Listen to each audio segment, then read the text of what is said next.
우리 하나님 말씀 보겠습니다. 룻기 2장 1절에서 14절 말씀 한 절씩 교독합니다.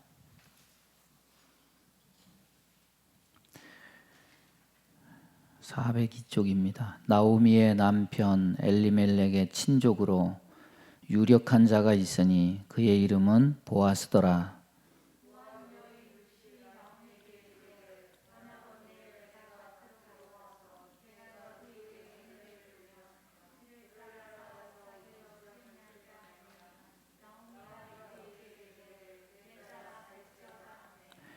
룻이 가서 베는 자를 따라 밭에서 이삭을 줍는데 우연히 엘리멜렉의 친족 보아스에게 속한 밭에 이르렀더라.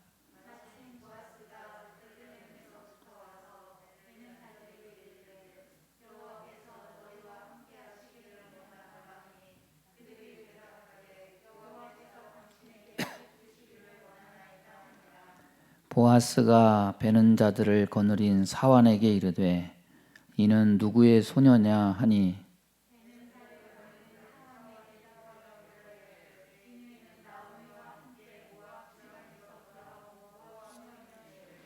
그의 말이 나로 베는 자를 따라 단 사이에서 이삭을 줍게 하소서 하였고 아침부터 와서는 잠시 집에서 쉰 외에 지금까지 계속하는 중이니이다.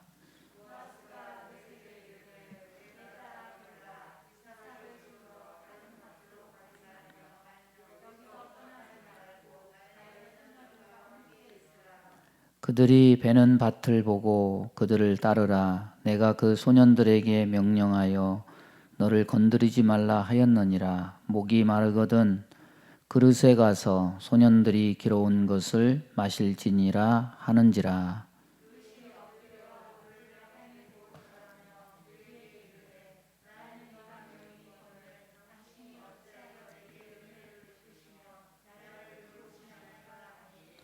보아스가 그에게 대답하여 이르되 내 남편이 죽은 후로 내가 시어머니에게 행한 모든 것과 내 부모와 고국을 떠나 전에 알지 못하던 백성에게로 온 일이 내게 분명히 알려졌느니라.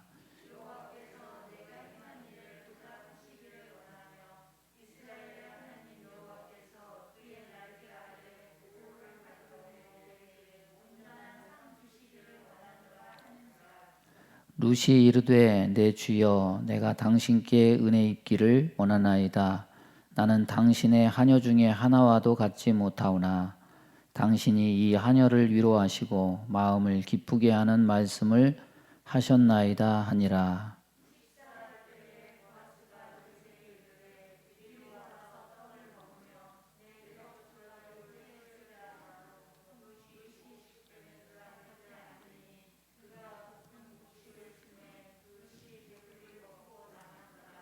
아멘. 이 사사기의 고통은 무엇으로 말미암은 거냐면 자연재해도 아니고 전염병도 아니고 다른 이민족과의 전쟁도 아니고 이 모든 원인은 전부 하나님을 떠난 대가로서의 그런 고통입니다. 세상 백성도 아니고 하나님의 백성이 하나님을 떠나요. 이게 성경이 밝혀주는 인간의 실상이에요. 나시리언이었던 그 삼손조차 하나님 명령대로 살지 않습니다. 제 멋대로, 제 감정대로 살아요. 결국 그 삶의 결과는 그렇게 하나님의 은혜를 받고 선택을 받고 하나님의 능력을 받고 그럼에도 불구하고 그의 삶이 별로 좋지가 않아요. 고통이죠. 이 사사기에 하나님의 이름은 있는데 내용은 없습니다. 지 멋대로 생각하고 결정하지만은 그래도 나름대로 겉으로 보기에는 종교적인 틀은 가지고 있어요. 그래서 기도도 하고 묻는 모습도 보입니다. 그런데 거기에는 하나님의 의중, 하나님의 뜻, 하나님의 계획, 하나님의 말씀 이런 건 하나도 없어요. 사사기는 신앙도 전부 다 하나님 뜻 없는 우상적 그런 신앙 일색입니다. 근데 이 오늘 우리가 보는 이 룻기는 따로 된 얘기가 아니라 사사기 속의 어느 이야기예요. 룻기는 한편으로 이 사사기에서 보여주는 이 하나님을 떠난 백성의 타락, 고통 이런 주제를 이 룻기가 또 뒷받침해서 보여주기도 합니다. 그것을 뭘로 알 수 있느냐? 이 나오미 가족의 실패, 이것을 통해서 사사기의 모습이 드러나죠. 엘리멜렉의 이름의 뜻은 나의 왕은, 나의 하나님은 왕이십니다. 여러분, 사사기의 주제하고 완전히 반대죠. 사사기는 자기 소견에, 그때의 왕이 없으므로 사람들마다 자기 소견대로 다 행했다. 그런데 엘리멜렉의 뜻은 나의 왕은 하나님이십니다. 나오미는 나의 기쁨, 나의 기뻐하는 자, 이런 뜻이에요. 근데 또 자식들 이름이 참 희한해요. 어떻게 이름을 이렇게 짓죠? 말로는 병들다, 슬퍼하다, 병든 자. 상징적으로 이렇게 했는지 진짜 이름이 그랬는지는 모르지만 성경에 이렇게 나와 있으니까. 이 기료는 무슨 뜻이냐면 파멸, 쇠하다 이런 뜻이에요.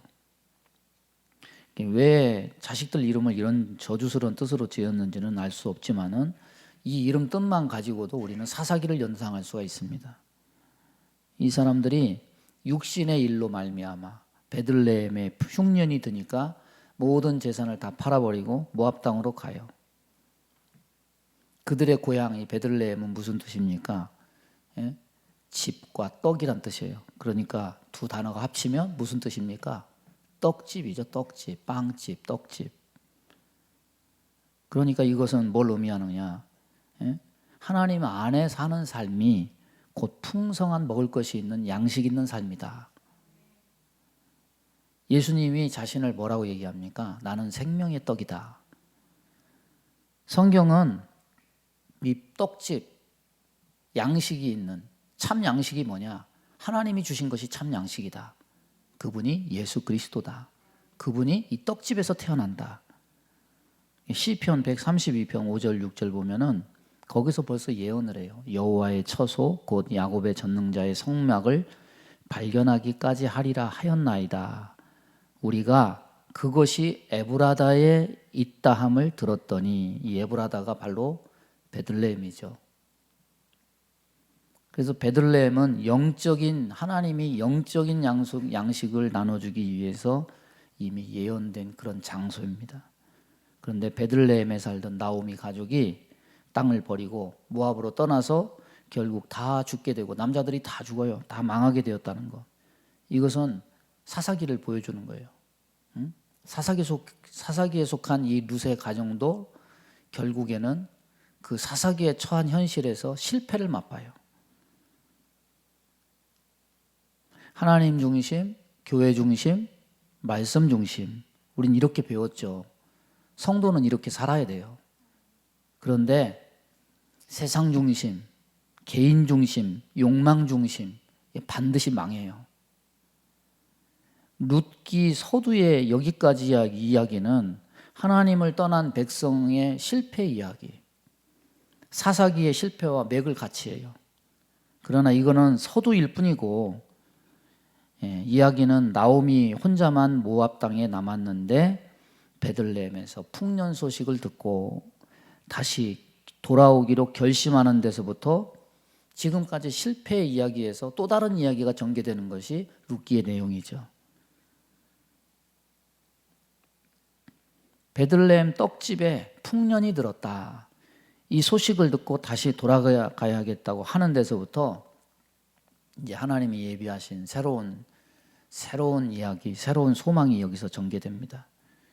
여러분, 룻기가 얘기하고 싶은 것은 사사기의 저주를 우리도 받았다. 이걸 말하고 싶은 게 아니에요. 뭘 말하고 싶은 것이냐? 나도 예수를 믿으면서도 다른 사람처럼 세상의 풍요를 따라 살다가 나도 실패를 맛봤지만 마음 고쳐먹고 다시 하나님 말씀대로 살기로 했다. 이런 결심을 가진 사람에게 하나님이 어떤 은혜를 베푸시느냐, 이걸 말하고 싶은 거죠. 다 실패하고 나오미가 돌아왔어요. 그래서 너무나 비관스러운 얘기를 하죠. 나를 기쁨이라고 부르지 마라. 나를 쓴물이다. 나는 실패자다. 나는 루저다. 사람들에게 이렇게 불러달라고 말하죠. 세상에서 실패해서 그렇게 부른다고 할지라도 하나님은요, 하나님께 돌아서기만 하면 마라를 단물로 바꿔요. 하나님의 기쁨으로 만들어 주십니다. 기쁨을 충만한 자로 변화시켜요. 그런 의미에서 이 룻기 이야기는 어떤 이야기하고 좀 비슷하냐? 신약의 탕자 이야기하고 좀 비슷하지 않습니까? 호랑방탕하게 세상으로 갔어. 다 거기서 다 재산 다 허비하고 이제 아버지께로 돌아가야 되겠다. 이런 내용이 탕자 이야기하고 좀 비슷해요. 여러분, 하나님이 세상을 창조하신 것은 인간을 고통스럽게 하기 위함이 아니에요. 절대 아니에요. 악인이라도 죽거나 망하지 않고 돌이켜 살기를 바라시는 것이 그것이 하나님 뜻입니다. 인간은 고통이 임하면 뭐든 하나님 탓으로 돌리죠. 하나님께 원망, 왜 나를 이렇게 만들었느냐 탓으로 돌릴 때가 많아요. 그러나 모든 죄와 고통의 원인은 하나님 탓이 아니라 내 선택과 결정에 따른 결과일 때가 굉장히 많습니다. 엘리멜렉과 나오미가 선택한 것 같이 우리도 역시 하나님의 품을 떠나서 하나님 중심이 아닌 나 중심, 욕망 중심의 기준을 둘 때 결국 인간은 하나님이 그렇게 만든 게 아니라 자기가 선택해서 고통과 수고의 눈물을 머금게 되는 거예요. 인생 뒤돌아보세요. 왜 이런 결과를 낳는가? 내 선택 아니에요? 내 결정 아니에요? 우리는 잘못된 선택에 의해서 실패할 수 있어요. 믿는 자도 넘어져요. 믿는 자도 되짚고 고통을 당합니다. 실족하고. 그러나 은혜는 뭐냐? 돌이키면 다시 아버지 품인 베들레헴 떡집으로 돌이키려고 마음만 먹으면 하나님은 그때부터 새로운 이야기로 바꾸어 주신다. 기쁨과 풍요를 예비해 주신다. 이걸 말하고 싶은 거죠, 성경은. 유대인들이 세 가지 절기를 지키죠. 유월절, 오순절, 초막절. 유월절은 어떻게 보면 신약적인 사고로 보면은 죽음에서 새 생명을 얻었으니까 다 죽었는데 이건 부활절이라고 말할 수 있죠. 예? 오순절은 그날 성령이 강림하게 해서 성령 강림절로 대치가 됐고, 초막절은 추수감사절로 대치가 됐죠. 근데 이스라엘 백성들이 오순절을 지키면서 꼭 하는 게 있어요. 그것은 뭘 했냐면은 룻기를 꼭 읽었대요. 룻기. 오순절에 룻기를 읽었대요. 이 비참한 인생을 구원해서 실패를 성공으로, 쓴물을 단물로, 후손이 없는데 자기는 이제 아들도 없어.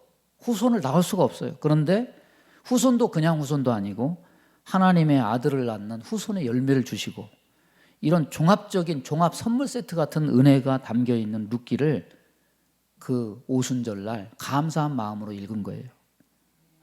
여러분, 룻기를 보면 특이한 게 있습니다. 사람만 나와요. 사람만 나와요. 하나님의 음성 없어요. 천사의 지시 없어요. 선지자를 보냈어요? 없어요. 하나도 안 등장해요.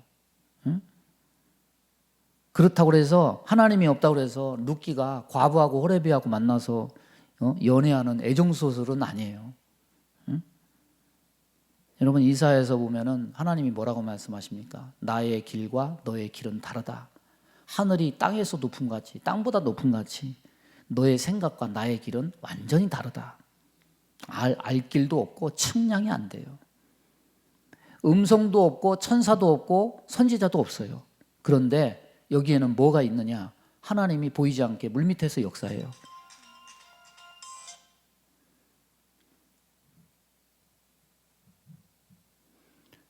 물밑에서 역사하시고 하나님께서 하나님의 일을 이루셔요. 자, 이런 은혜를 입었는데 이런 은혜를 입으려면 어떻게 되느냐? 오늘 말씀은 그것을 우리에게 가르쳐줘요. 자, 첫 번째 보면은 나오미가 베들레헴으로 돌아와서 엘리멜렉의 친족 유력한 자가 보아스다. 이렇게 오늘 2장 1절에 딱 그거를 먼저 계시를 딱 하죠. 유력한 자라는 거는 힘도 있고 재물도 있고 능력도 있고 사회적인 지위도 있고 이런 뜻이죠. 여러분, 마태복음 족보를 보면은 이 보아스의 어간의 족보를 이렇게 소개합니다. 살몬은 라합에게서 보아스를 낳고, 보아스는 룻에게서 오벳을 낳고, 오벳은 이새를 낳고, 이새는 다유당을 낳으니라. 보아스의 아버지가 누구냐면 살몬이에요. 살몬. 어머니가 누구냐면 기생 라합이에요. 살몬이 누구냐면 여리고성을 정탐하던 정탐꾼입니다. 그 사람 중에 한 사람인데 이 사람이 유다지파였던 거죠. 살몬이 유다지파. 그런데 정탐꾼이었던 살몬을 라합이 숨겨줌으로 인해서 그 대가로 라합은 생명을 얻어요. 그러니까 이 살몬은 구속사적으로 보면은 누구를 예표하냐면 예수님을 예표하는 거죠. 살몬이 이방인인 라합과 결혼한 것이 예수님 족보에 들어가 있어요. 이방인들이 많죠. 룻도 이방인이죠. 그러니까 예수님의 피는요, 온전한 유대인의 혈통만이 아니에요. 가나안 사람의 피도 섞여 있고 모압 여인의 피도 섞여 있고, 온전한 혈통으로 보면은 온전한 유대인이 아니죠. 그런데 거기에 이방인의 이름이 거기에 들어가 있는 것은 예수 그리스도를 통해서 이방인을 구원하시겠다는, 또 아브라함에게 하나님이 어떤 약속을 하겠습니까? 너는 복의 근원이 될지라 천하 만민이 너를 위해서 복을 얻을 것이다. 하나님의 뜻과 계획을 이런 족보 사이에 사이사이 들어가 있는 이방인들을 통해서 하나님이 그것을 알려주시는 겁니다. 자, 실패한 모압 생활을 뒤로하고 베들레헴으로 떡집, 빵집으로 왔는데 베들레헴은 그냥 빵이 풍족한 그런 집이 되는 게 아니었어요. 스스로를 나는 말하다, 나는 쓴물이다, 나는 실패자다, 나는 루저다, 이 나오미를 기쁨의 사람으로 회복시키기 위해서 하나님이 떡하니 준비하신 것은 빵도 아니고 집도 아니고 누구였느냐? 사람이었다. 1절에서 그 사람을 딱 제시하는 거예요. 그 사람이 누구냐? 하나님이 준비한 사람이 누구냐? 보아스다. 그 사람이 그런데 그냥 벌 볼 일 없는 사람이 아니라 유력한 자다. 베들레헴에서 나오미를 회복시키기 위해서 하나님이 준비하신 사람은 사람이었는데, 사람도 그냥 아무 사람이 아니라 엘리멜렉과 친척이고 평범한 자도 아닌 유력한 자 보아스였다. 그런데 이 내용은 지금 이렇게 소개할 뿐이지 엘리멜렉이 친족이 보아스라는 사실은 지금 이때의 현재 상태로는 나오미도 모르고 룻도 몰라요. 그런데 2장 딱 들어서자마자 이것을 제일 먼저 떡 제시하면서 이야기가 전개되는 것은 이런 말이 돼요. 하나님이 나오미를 기쁨의 사람으로 회복시키기 위해서 준비한 자가 바로 보아스다. 하나님은 이미 준비하고 계셨던 거죠. 그 사람을 나오미 곁으로 인도하고 계셔요. 제시해요. 그러니까 이 이야기의 뒷배경 속에는 여기엔 지금 하나님의 음성도 없고 천사의 지시도 없고 선지자를 통해서 고지하는 것도 아닌데 하나님이 모든 판 다 짜놓고 예비하고 계시고 나오미를 기다리고 계신 거죠. 따라서 보겠습니다. 하나님은 준비하고 계시다. 언제? 여러분, 이 시대가 어느 시대예요? 평안한 시대가 아니에요. 이 시대가 어느 시대입니까? 사사기의 어느 때예요? 암흑 시대예요.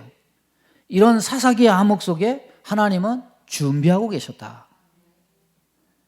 아무도 봐주지 않는 이 과부된, 두 아들도 죽고 남편도 없는 힘없는 이 나오미를 아무도 봐주지 않아요. 그런데 하나님은 그 기쁨을 회복시키기 위해서 하나님은 준비하고 계셨다. 긴 역사 속에 아무도 관심 없는 구원 역사를 위해서 예수님 날 때도 누가 예수님을 찾아갑니까? 그런데 그 예수님 날 준비를 이 사사기의 암흑 시대 속에서 하나님은 준비하고 계셨다. 하나님 음성도 천사도 선지자도 없지만, 그리고 나오미는 자신을 나는 쓴물이야 이렇게 괴로운 심정을 토로했지만은 하나님은 베들레헴으로 돌이켜서 오자마자 봐라, 내가 너를 위해서 그리고 인류 구원을 위해서 그 길을 열게 할 보아스를 준비했다. 그러니까 우리는요, 항상 우리는 하나님의 뜻이나 계획, 뭐 말씀 얘기하지만 말씀으로 우리의 삶을 조명한다고 얘기하지만 우리는 땅만 보죠. 자기 상황만 보고 환경만 보고 난 쓴물이야 뭐 어쩌고 저쩌고 하나님 뜻과 계획을 알지도 못하면서 작은 뇌와 이 짧은 생각을 가지고 너무나 경솔하게 현상과 상황과 환경을 가지고 속단해버리고 말을 내뱉는 경우가 너무 허다해요. 여러분 코로나가 여러분 안 죽여요. 하나님을 버리면 그것이 저와 여러분에게 고통이 되고 그것이 저주가 될 거예요. 이건 선지자도 마찬가지 아닙니까? 대표적인 게 누굽니까? 엘리야 아니에요? 갈멜산 정산에서 승리했을 때 얼마나 막 의기양양하고 400인을 막 다 죽이고 하늘에서 막 불이 내려오고 얼마나 신이 났을까? 그런데 최고의 정점에 오른 다음에 바로 그냥 땅으로 꺼지듯이 낙심해가지고 나는 조상들보다 못합니다. 죽는 것이 사는 것보다 낫습니다. 다 죽고 선지자 다 죽고 아합이 다 죽이고 나 혼자만 남았다. 여러분 인간의 눈으로 보면 그럴만하죠. 동정이 되고 이해가 됩니다. 그런데 하나님은 또 뭐라고도 안 하고 위로를 해줘요. 떡도 주고 굴 속에 들어가 있으니까 너 나 좀 나와라. 네가 어찌하여 엘리야야 네가 어찌하여 여기 있느냐 막 하나님이 물으시죠. 위로는 해주시지만 그래도 엘리야가 기운 차리니까 사명을 주죠. 너는 아람의 하사엘에게 가서 기름을 부어라. 또 이스라엘의 장군 예후에게 기름을 부어라. 그리고 너는 엘리사에게 기름을 부어라. 이 세 가지 사명 중에 엘리야가 한 거는 뭐냐면은 엘리사에게만 기름 붓고 하늘로 승천해버려요. 그러면 뭡니까? 나머지 두 예언은 뭐예요? 그거는 못했어요. 누가 하느냐? 엘리사가 해요. 하사엘에게 기름 부은 것도 엘리사가 하고 예후에게 기름 붓는 것도 엘리사가 해요. 이 명령 안에는 왜 하나님이 이 명령을 했을까요? 명령 안에는 반어법이 들어가 있는 거예요. 하나님이 실패했느냐? 너는 하나님이 실패했다고 보느냐? 그렇지 않다. 엘리야가 낙심한 건 뭡니까? 하늘에서 불이 내리는 기적을 보고도 백성도 완악하고 강팍해서 하나님께 돌아오지 않고 오히려 아합과 이세벨이 더 기세가 올라가지고 엘리야를 죽이려고 하니까 그냥 눈에 보이는 것 가지고 보고 그냥 절망해 버린 거죠. 그러나 그렇다고 해도 하나님이 실패한 것이냐? 그렇지 않다는 거죠. 결국 이스라엘 백성과 아합 왕과 이세벨은 누가 심판하느냐? 엘리사가 기름 붓는 하사엘과 예후가 나중에 그 모든 사람들을 다 처단하죠. 하나님은 실패하지 않는다. 이 깊은 뜻을 누가 합니까? 모르죠. 믿음의 눈을 떠야 비로소 보이는 거죠. 그냥 세상만 보고서 가면 그냥 맨날 불평만 나오고 오망만 나오고 뭐가 뭔지도 모르고 하나님이 지금 어떤 일을 행하는데 관심도 없고. 따라서 보겠습니다. 하나님은 실패하지 않으신다. 하나님의 뜻은 반드시 이루어진다. 믿으시기 바랍니다. 돌이키기만 하면 하나님은 나를 위해 작전된 준비된 일을 바로 시행하셔요. 나오미가 지금 그걸 보고 있어요. 신앙인 중에 많은 부류가 코로나는 거리두기 하라고 그래도 그렇게 거리두기 안 해가지고 확진이 되는데 하나님은 거리두기를 참 잘하는 것 같아. 예? 안 믿는 것도 아니야. 또 들었는데 못 들은 척 해야 되는데 듣고도 외면하고 안 움직이고 거리를 두고 관망하는 그런 사람들이 제일 많죠. 하나님은 준비됐어요. 하나님은 이미 준비되셨어요. 하나님은 저와 여러분을 위해서 일할 준비가 다 돼 있어요. 그냥 내가 작정하기만 하면 나오미가 베들레헴으로 돌아온다고 결단하고 돌아오니까 하나님은 벌써 준비돼서 자 보아스다.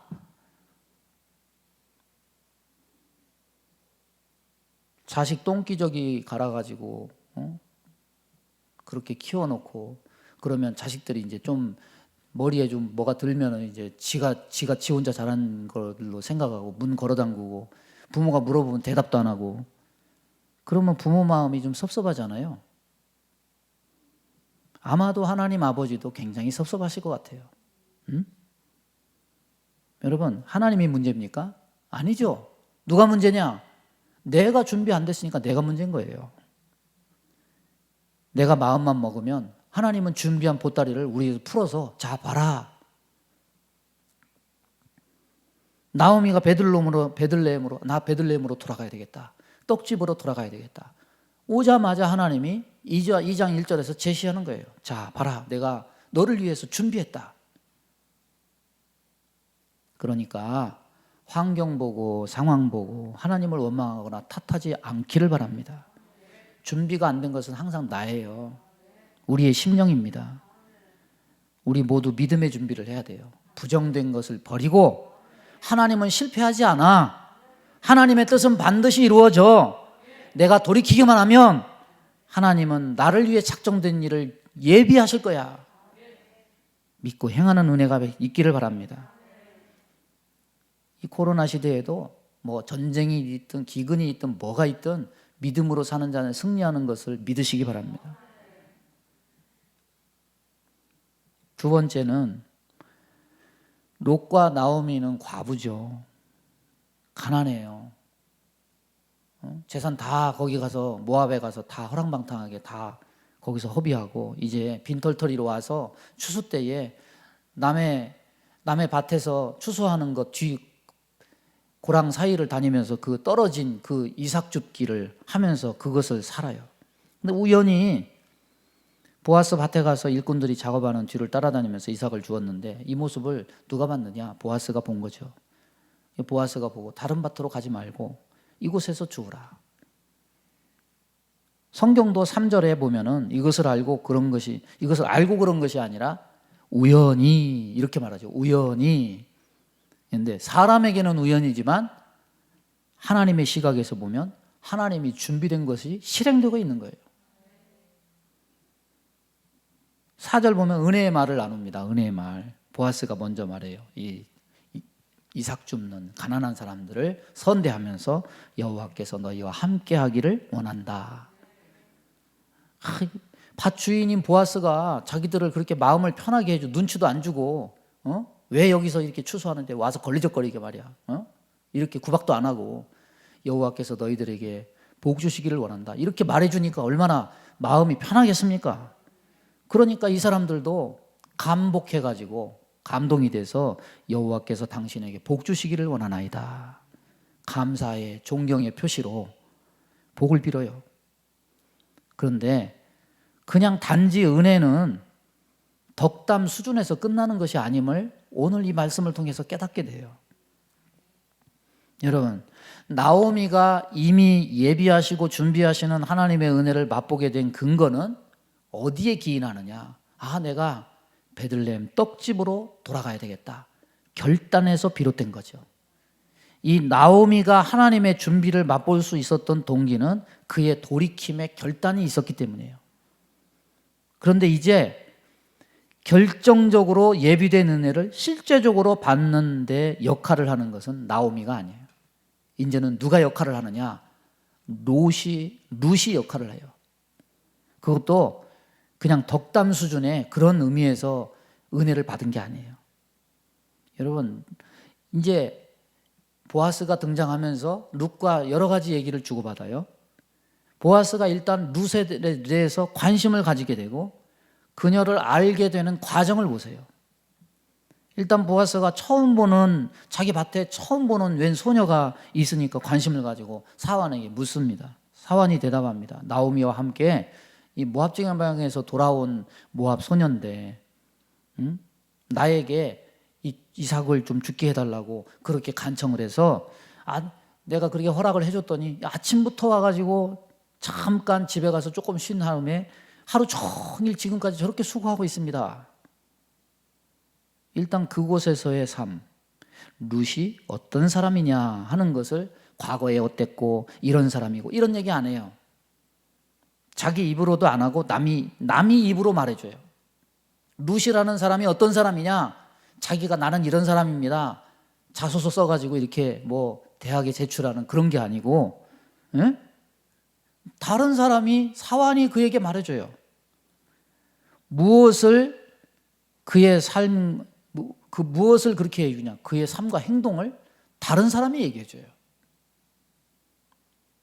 이 말을 통해서 보아스에게 그려지는 룻은 게으르고 나태하고 요령이나 피우고 적당히 그냥 때우는 그런 불성실한 사람이 아니라, 그렇게 사환이 말했을 때 룻의 이 보아스에게 각인되는 룻은 어떤 사람이냐? 아, 이 사람 되게 성실한 사람이구나.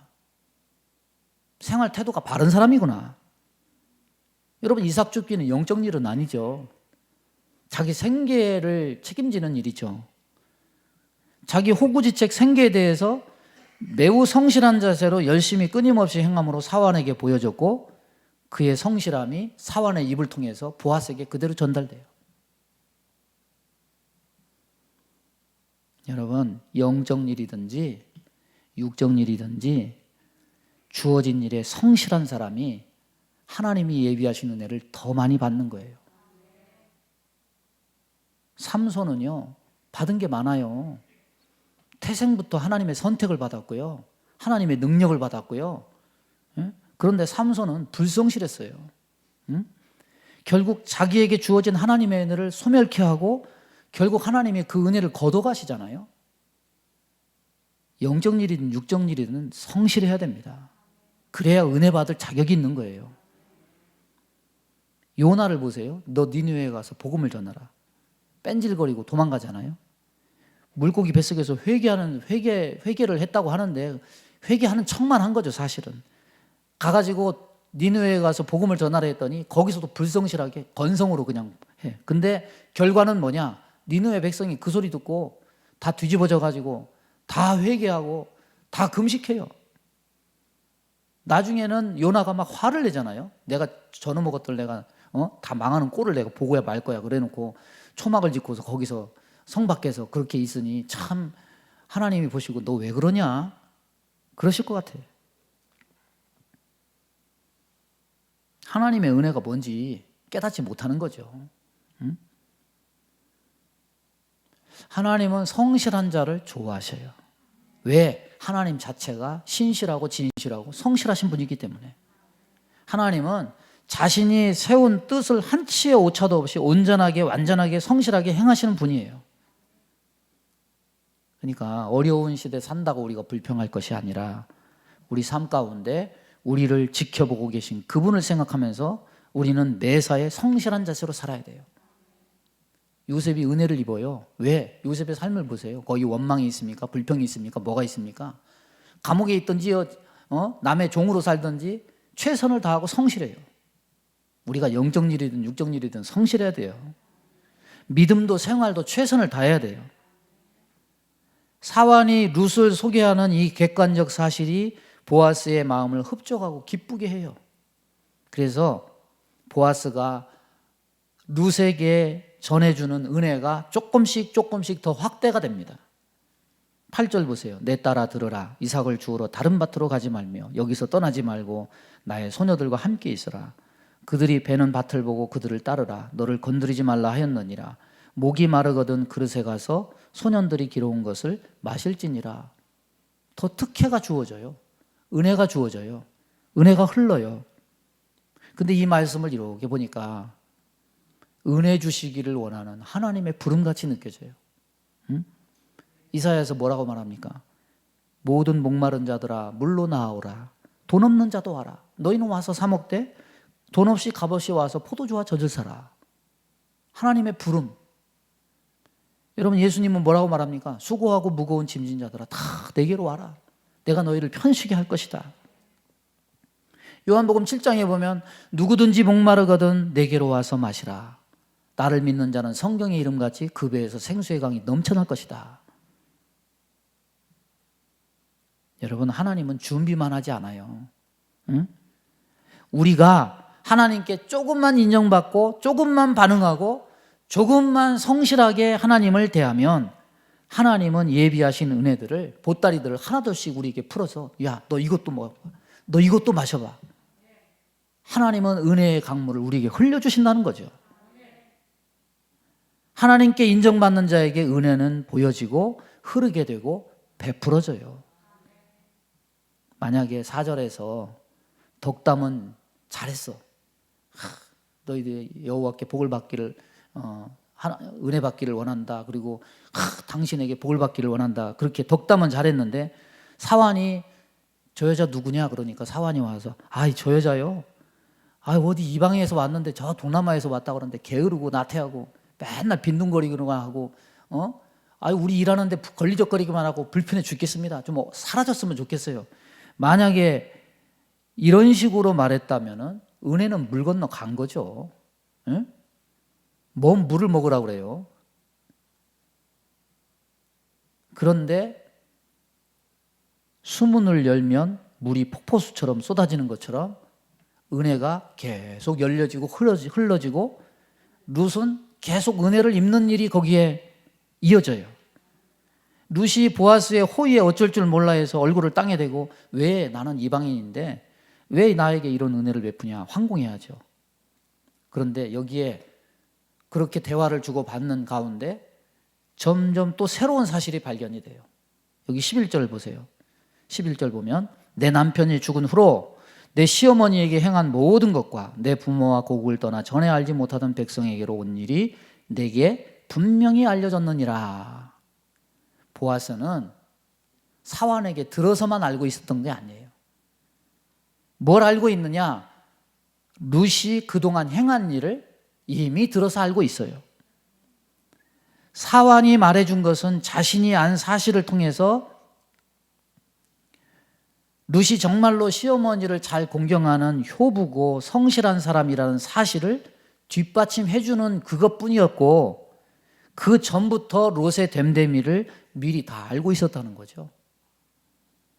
그러니까 은혜를 입게 된 것은 나오미의 돌이킴만이 전부가 아니고 나오미를 믿음으로 따라간 이 롯의 행동도 원인으로 작용했구나. 이 사실을 우리가 알 수 있어요. 여러분, 어려울 때 잘 하시기 바랍니다. 코로나 시대에 잘 믿으시기 바랍니다. 어려울 때 잘하면 미래에 언젠가 은혜 받을 원인이 돼요. 공로가 돼요. 인정받는 근거가 돼요. 근데 어려울 때 뺀질거리고 어렵다고 불평만 하고 그 뭔 은혜를 받겠어요? 뭔 인정을 받겠어요? 주님이 그걸 다 알고 계신 거죠. 보아스가 룻을 다 알고 있었던 것처럼 주님이 그것을 다 보고 알고 계신다는 거예요. 여러분, 하나님의 은혜는 값없이 주시는 은혜도 있지만 어려울 때 믿음 버리지 않고 끝까지 신앙을 견지한 대가로서 나중에 주어지기도 해요. 결론적으로 은혜를 베푸는 보아스는 룻에게 이렇게 말합니다. 여호와께서 내게 행한 일에 보답하시기를 원하며 이스라엘의 하나님 여호와께서 그의 날개 아래에 보로바를 받으러 온 내게 온전한 상 주시기를 원하노라. 여러분, 보아스가 이 룻에게 은혜를 베풀 수밖에 없는 이유를 두 가지를 들어요. 첫째는 뭐냐? 네가 왜 은혜를 받아야만 되느냐? 네가 시어머니를 버리지 않고 끝까지 봉양하겠다고 따른 것. 예? 그리고 뭡니까? 자기 나라와 신을 버리고 하나님을 자기 신으로 받아들이겠다는, 섬기겠다고 작정한 것. 이것이 룻이 은혜를 받을 수밖에 없는 근거가 되고 보아스는 은혜를 베풀 수밖에 없는 이유가 된 거예요. 그래서 보아스가 하나님이 내가 행한 일에 보답하시기를 원한다. 여호와의 날개 그늘 아래로 자청에서 온 네가 상 받기를 바란다. 복을 빌어주고 있죠. 모든 사람이 다 복 받기를 바라고 은혜 입기를 원하죠. 그런데 결과적으로 복은 행한 대로 받는 거예요. 예? 복을 받으려면, 은혜를 입으려면 삶을 뒤돌아보세요. 인사치레로 덕담 수준에서 끝나는 복과 은혜 말고 실제적으로 받을 수 있어야 돼요. 결론적으로 말할까요? 나오미하고 룻하고 이 두 사람은요, 복 받는 일, 은혜 받는 일에 일치된 게 있어요. 서로 역할은 달라도 일치된 게 있습니다. 뭐냐? 결단한 거예요. 나오미는 나 베들레헴 떡집으로 돌아갈 거야. 아버지께로 돌아갈 거야. 결단한 거예요. 나오미는 그렇게 결단했지만은 룻은 무엇을 결단했느냐? 나 시어머니를 따라가기로 나는 결심했습니다. 나는 시어머니의 하나님을 나의 하나님으로 여긴다는 것을 하나님으로 섬기기를 나는 결단했습니다. 결단한 것. 여기서부터 복과 은혜가 시작된 거예요. 그래서 은혜가 흐르게 된 거예요. 그래서 하나님은 준비하신 뚜껑을 열어서 자, 내가 너희들에게 복되게 할 보아스를 예비했다. 그래서 이 보아스를 통해서 두 고부가 복을 받게 된 거예요. 말씀을 정리합니다. 창세기를 보면요, 저는 창세기 보면서 항상 감동이 되는 게 이 가족 간의 불화, 이게 창세기 마지막에 다 치유가 되잖아요. 요셉의 가정이 하나가 되고, 그게 항상 감동이 돼요. 근데 룻기도 이상한 책이에요. 왜? 이 세상에 가장 원수 같은 사이가 누굽니까? 고부 갈등 아니에요? 예? 시월드는 시자도 싫다면서. 예? 요즘 시대는 더더욱이고 앞으로는 더 그런데, 근데 이 룻기는 참 특수해. 뭐냐면 두 고부의 결단을 통해서 복과 은혜를 입었다. 특수한 이야기예요. 세상에서 가장 먼 사이에 복받고 은혜를 입는데 가장 화합이 잘 되는 사이가 되었다. 성경은 이걸 얘기해요. 여러분, 세상은요 불화를 전해요. 불화가 마치 일반인 것처럼 그래. 화목이 특수한 상황이 되는 이상한 광경이 이 세상에는 펼쳐져요. 입으로는 뭐 사랑이니 용서니 이렇게 말하면서 실제적으로는 미움, 다툼, 시기, 질투, 탐욕 이런 것들이 우리 모든 관계를 다 엉망으로 만들어서 우리를 하나님의 복과 하나님의 은혜에서 멀어지게 만들어요. 여러분, 왜 불화가 일반적이어야 됩니까? 왜 화목이 성경에나 들어있는 고전 같은 얘기가 되어야 됩니까? 이 성경 속에 화목이 우리 가정으로 튀어 들어와야 되고, 이 성경 속에 고부간의 이 아름다운 모습이 우리 가정 안으로 들어와야 되고, 이게 정상이 돼야 되죠. 왜 불화가 이 세상의 일반적인 이야기가 되고 있습니까? 그건 하나님의 말씀보다 세상에 있는 우리의 눈으로 보는 현실을 우리가 더 믿고 그것을 지지하기 때문이에요. 하나님은 불화가 판을 치고 서로 죽고 죽이는 미움이 판을 치는 이 세상이 비정상적이어서 정상적으로 만드시려는 뜻을 가지고 계신데, 이런 성경 이야기하고 화목 이야기하면 뭐 그거나 그렇지 원래 그런 거야 뭐 이런 식으로 그냥 그걸 밀어내버리고 부정해버리고, 우리가 좀 문제 있는 거 아닙니까? 우리 모두가 현실의 위력 앞에 어쩔 수 없다고 현실에 맞장구 치고 성경을 부정한다면 결국 복과 은혜를 선택하는 것이 아니라 결국 저주와 고통을 자기 스스로 선택하는 거예요. 현실 속에 접하고 있는 것들을 받아들이고 그것이 정상인 마냥 선택한다면 룻기는 영영 몇천 년 전의 이야기야.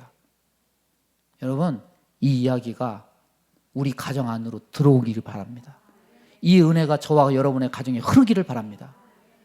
하나님은 이런 능력이 있어요. 마음만 먹으면 준비하고 계셔요. 이런 은혜를 받아서 이 말씀을 고부열전으로 듣지 말고 은혜를 입는 어머니, 은혜를 입는 며느리, 아름다운 이런 화목이 저와 여러분 가정에 임하게 되기를 주님의 이름으로 축원합니다. 기도하겠습니다. 하나님 아버지, 감사합니다. 이 말씀이 우리 안에 임해서 우리의 결단으로 이어지고 은혜가 흘러가는 걸로 이어지고 준비하신 하나님의 복을 받는 귀한 역사가 있게 하여 주옵소서. 예수님의 이름으로 기도하옵나이다. 아멘.